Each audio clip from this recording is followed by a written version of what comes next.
This is BBC One. Now the news at 6 with Clive Myrie. At 6, tributes to the singer-songwriter Chris Rea, who's died at the age of 74. I'm driving home for Christmas. He was best known for his hits including Driving Home for Christmas and The Road to Hell. Our other top story this evening, panic in Shropshire as a 50-metre-long hole breaches a canal swallowing 2 narrowboats. Police in Australia released new images of the 2 suspected gunmen on the day of the Bondi Beach attack that killed 15 people. And why has there been a 1,500% increase in sightings of octopus this year off England's south coast?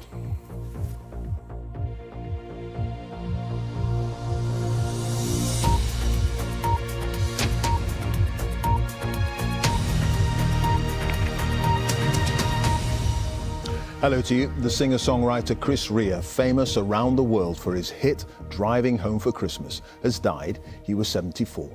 His distinctive gravelly voice helped sell millions of records in the late 1970s and 80s. And while he was a fixture of the pop charts, he was also at home playing the blues.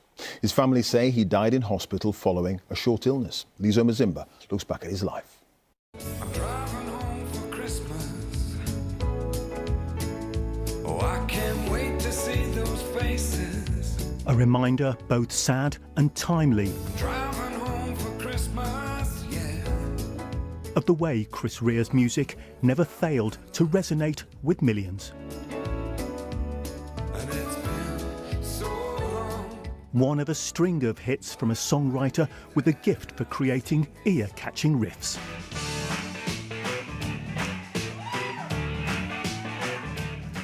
One of his earliest top 20 successes, Let's Dance, an escapism classic. Let's dance. Auberge, with its themes of reflection as well as a search for peace.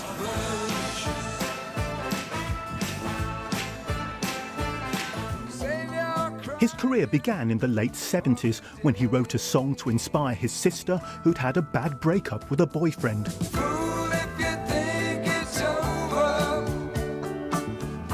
'cause you said goodbye. Much of his success was because so many could out the health problems that he faced. Yeah, I don't have a pancreas and I don't have a duodenum anymore, so I can't absorb fat. So I have to be very careful what I eat. And I'm also a type 1 diabetic, so the sugar thing and the 5 injections a day. And I also have a very low immune system. On the beach. Chris Rea was a musician who was never much interested in celebrity. Down on the beach. He was a rare pop star for whom music was far more important than money or fame. The singer-songwriter Chris Rea, who's died at the age of 74.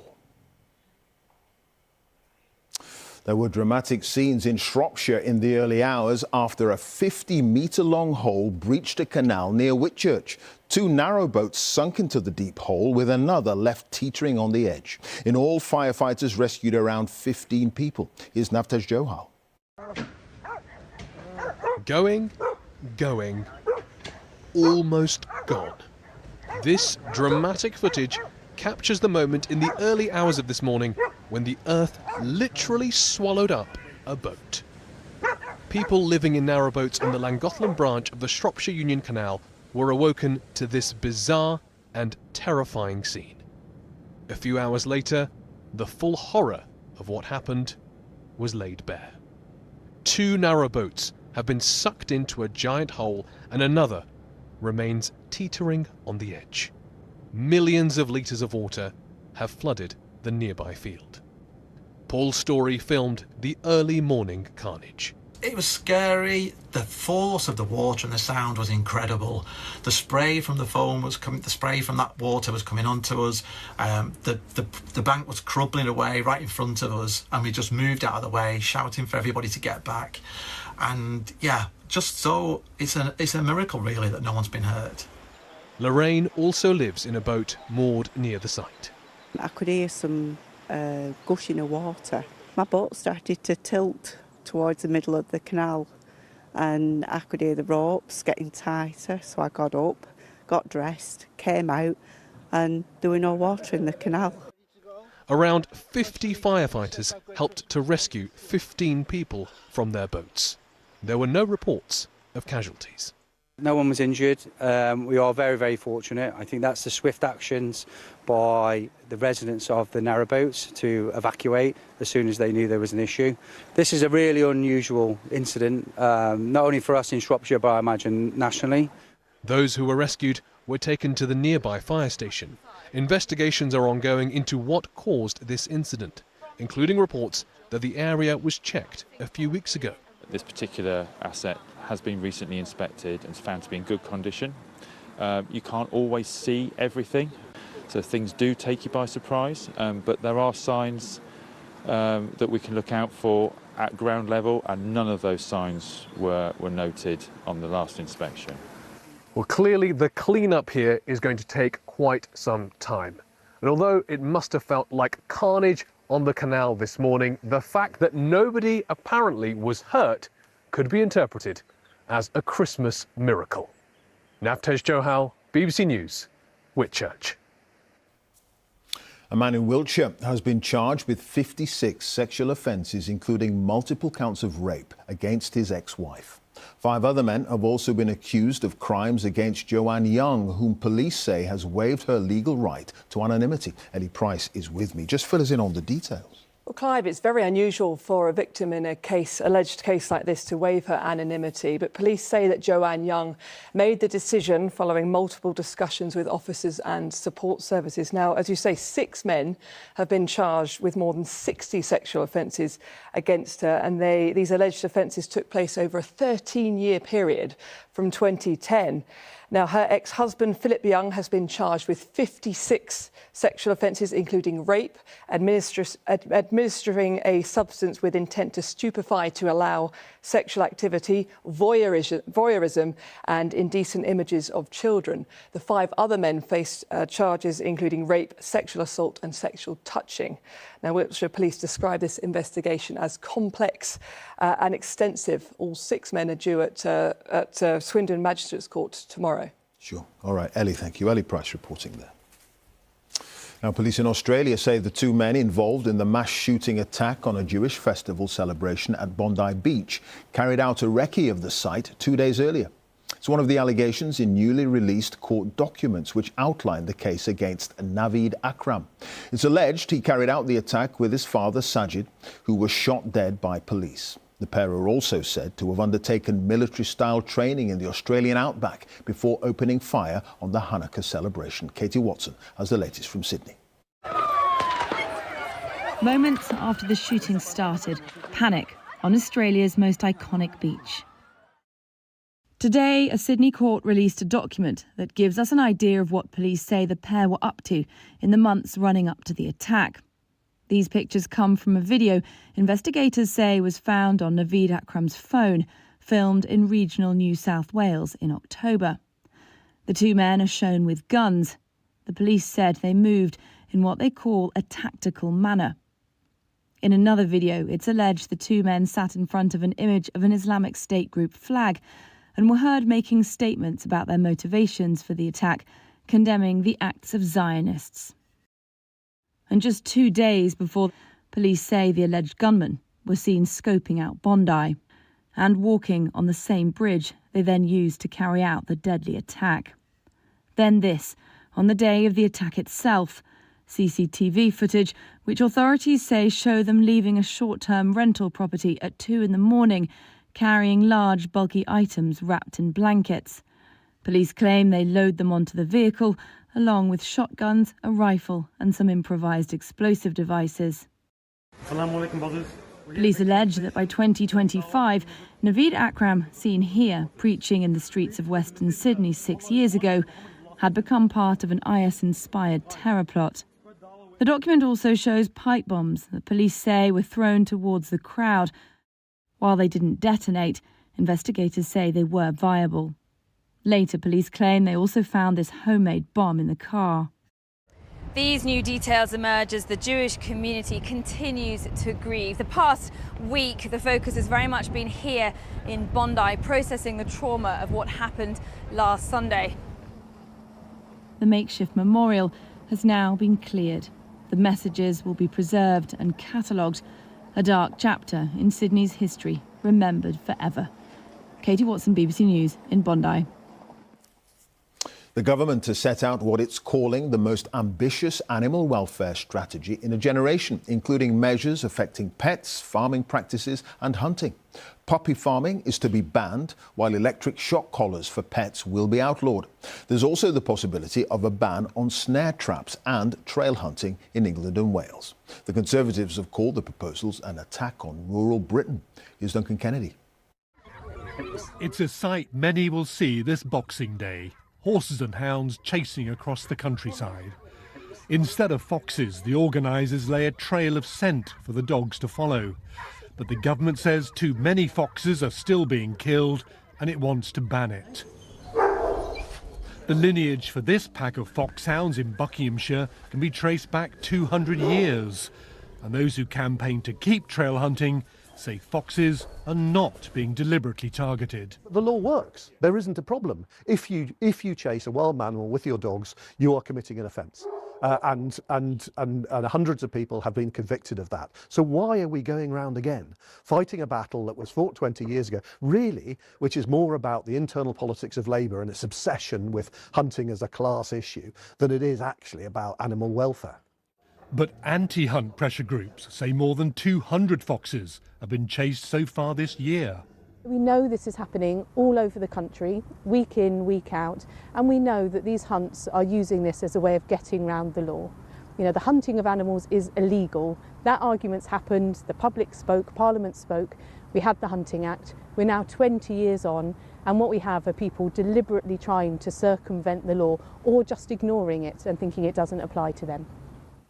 As well as taking on trail hunting, the government has a range of other measures, including banning everything from electric shock collars for dogs to snare traps.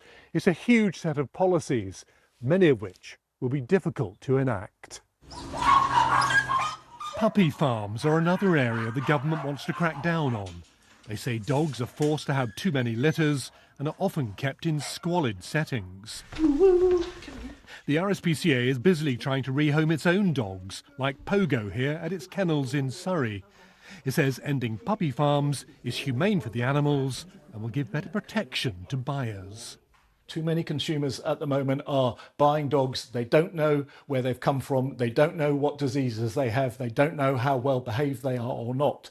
And it's anything to improve that and increase transparency in this issue would be something the RSPCA supports.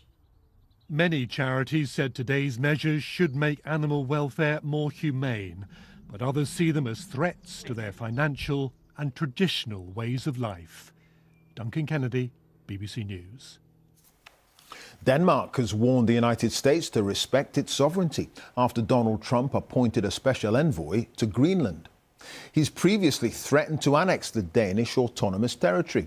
In a post on X, the new envoy, the governor of Louisiana, thanked Mr. Trump and said it's an honor to serve in this volunteer position to make Greenland a part of the US. Russia says one of its senior generals who oversaw operational training of the armed forces has been killed in a car bombing in Moscow, and officials are blaming Ukraine. There's been no comment as yet from Kyiv. Steve Rosenberg has the latest from Moscow. Outside a Moscow apartment block, the aftermath of a deadly attack. A bomb had been concealed under this car. It exploded early this morning. Inside the vehicle was a Russian general. He was critically wounded and later died from his injuries. He was named as Lieutenant General Fanil Sarvarov, head of the Russian Armed Forces Operational Training Department. General-Lieutenant Fanil Sarvarov. Russia's investigative committee said it was examining different theories, among them that Ukraine's secret services were behind the attack. No official comment yet from Ukraine, but Moscow strongly suspects a Kyiv connection. This is the third Russian general to have been killed in Moscow this year. It's a reminder to people here that war isn't just something happening hundreds of miles away on the battlefields of Ukraine, but in the Russian capital too. Last December, Russian General Igor Kirillov was killed by a bomb hidden in an electric scooter as he left his home in Moscow. At the time, there were claims in Ukraine that Kiev was behind this. The Kremlin says Vladimir Putin has been informed about today's car bomb. But at a meeting of regional leaders in St. Petersburg, he made no mention of it. It was business as usual. Back in Moscow, local residents who'd heard the blast didn't seem surprised. What can you do? Alexei tells me. There's a war on. This kind of thing is inevitable. This won't end soon, Yekaterina says, and I don't know how it will end.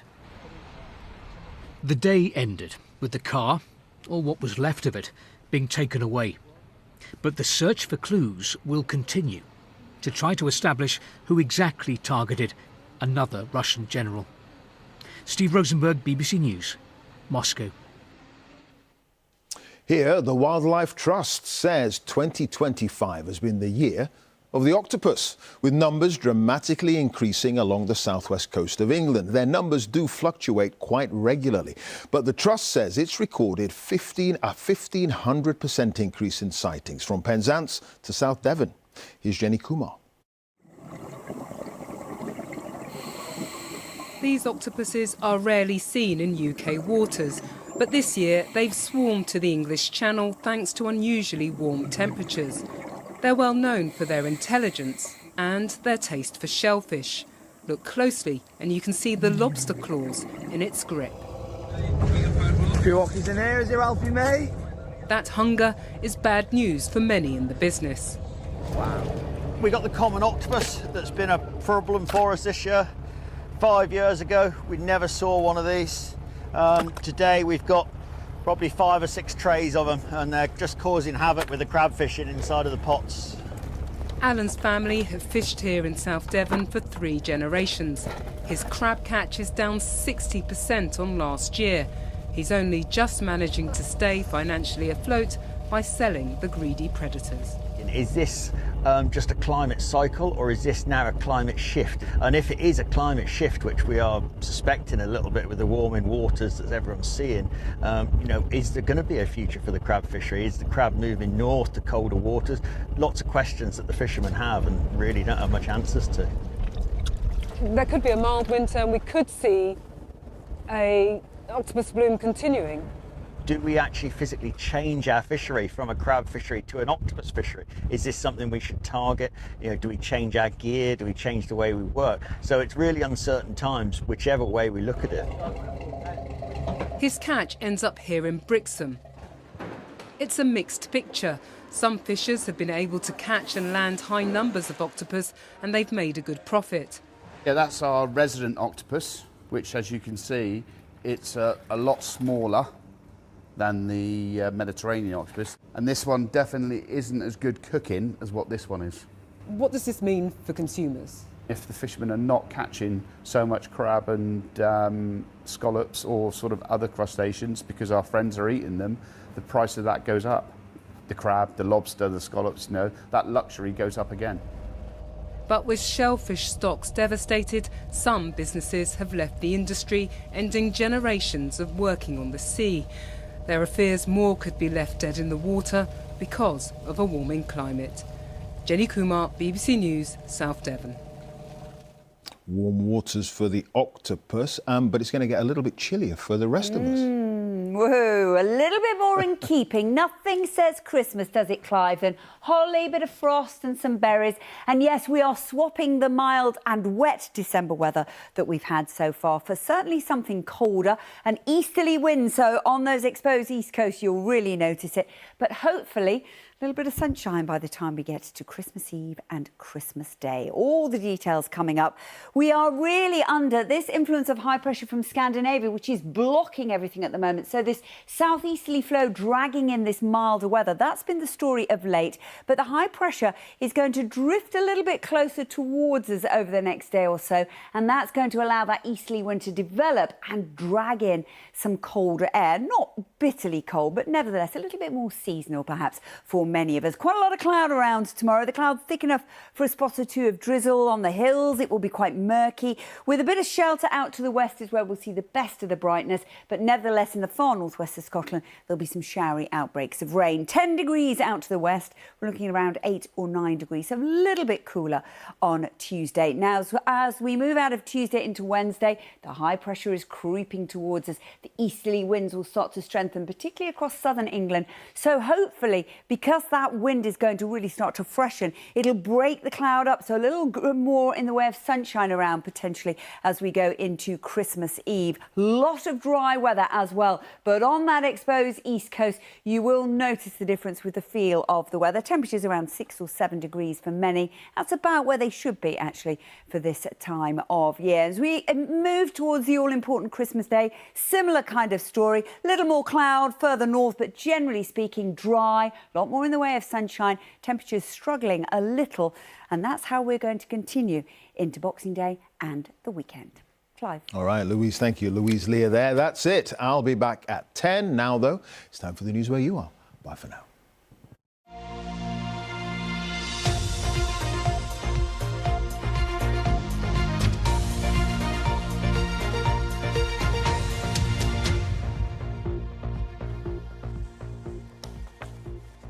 Hello and good evening from BBC London.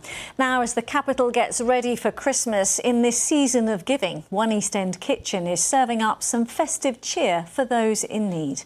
At the Felix Project, surplus food is transformed into thousands of hot meals. Lee Milner went along to find out more.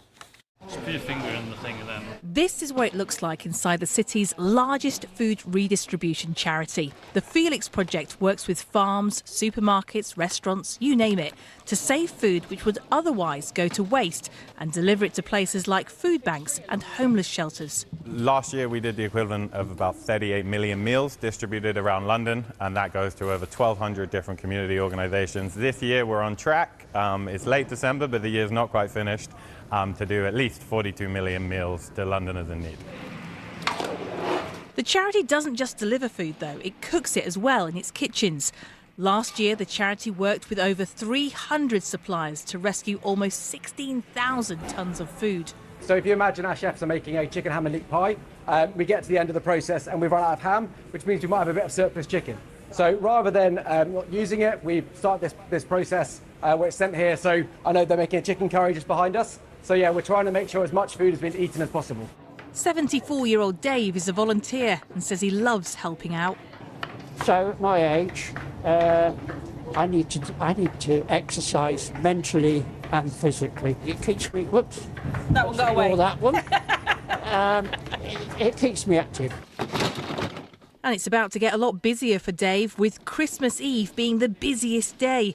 Last year, during the festive season, the Felix Project gave out 2.2 million meals across the city. This year, they hope to beat that record. Lee Milner, BBC London. There was speculation yesterday about whether an artwork that appeared near Tottenham Court Road was a Banksy.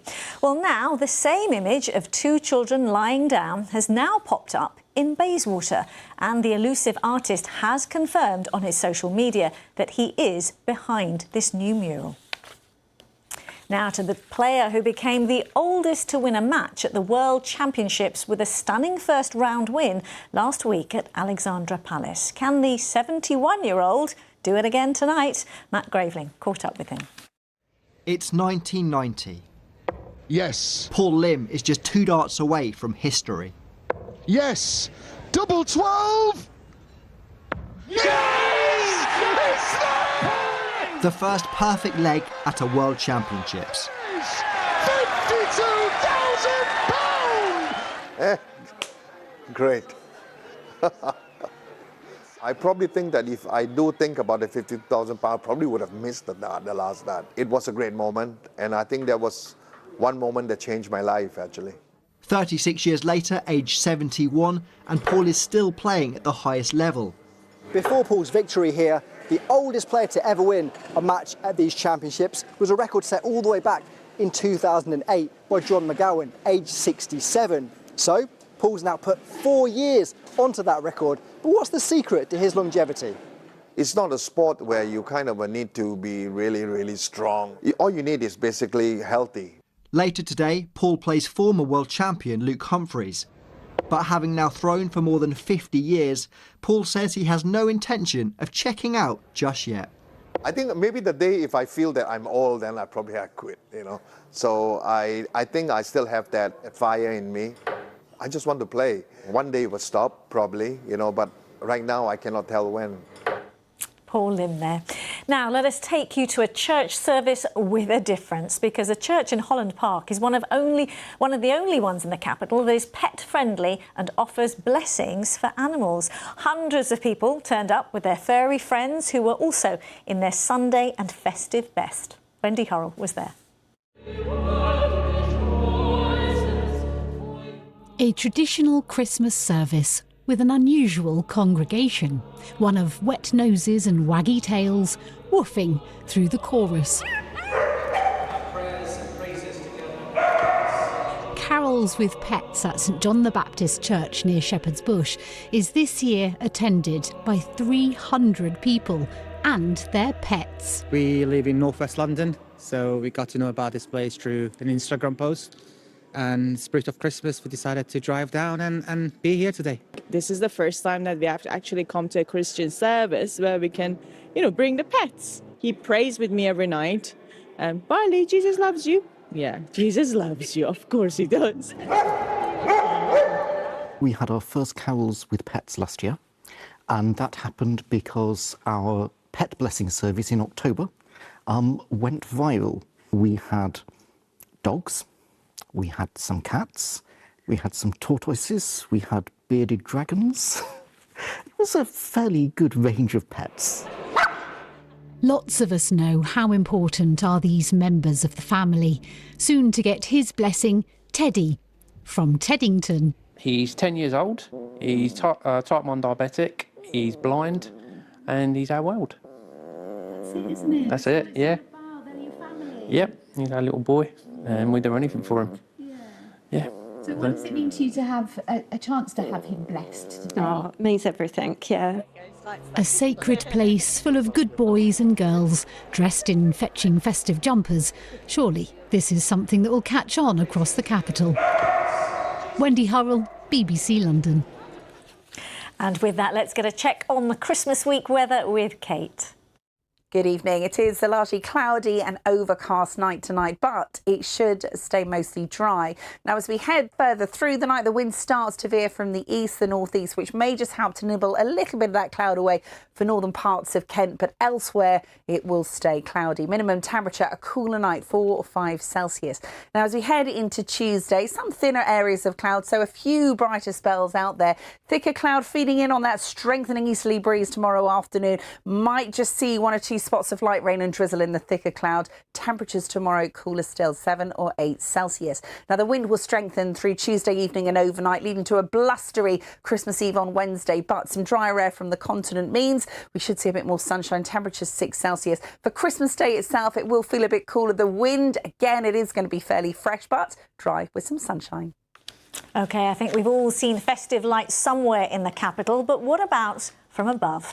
Check out the spectacular shots, the London Eye standing out there on the South Bank, and look at the iconic Battersea Power Station. They were taken by aerial photographer Jason Hawke, and that dazzling illumination is Winter Wonderland, by the way. That's it, but if you want to see whether the King pulled a perfect pint on a visit to a London brewery, just head to our website or Instagram. I'll be back with you at the same time tomorrow.